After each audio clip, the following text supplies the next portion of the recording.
But first tonight, talking on their cell phones will cost one group of Wisconsin drivers starting this week. State officials are telling teens to put down their phones or pay up. News 3's Theo Keith went to driver's ed today. First of all, I hope you passed.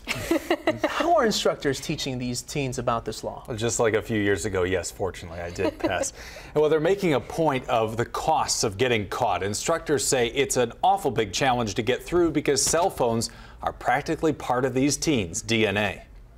We passed around the amendment to the law. Did everybody get a chance to read it? Instructor Dan Moon has no doubt that these faces are a different generation than his own. How many people here have portable cell phones?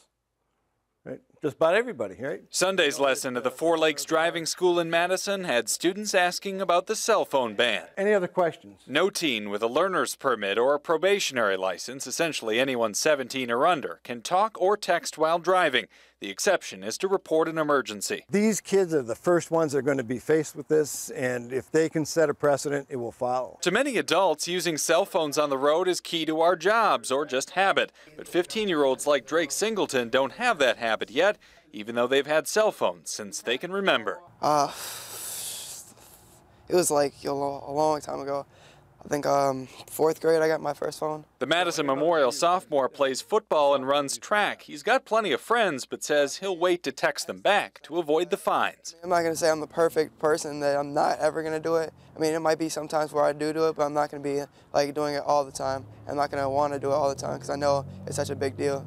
Many of them are going to do it anyway. His instructor is worried that the law will prove tough to enforce.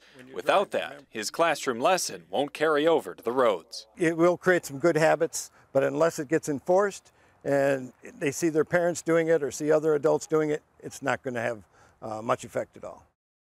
So how about those fines? Up to $40 for the first offense, up to $100 for anything after that. State officials advise just turning off your phone, letting calls go to voicemail, pulling over if there's one you got to take, or having a passenger make the call or text. Again, the law goes into effect this Thursday. Some common sense moves that hopefully catches on with these teens. Theo Keith reporting. Theo, thank you. You bet.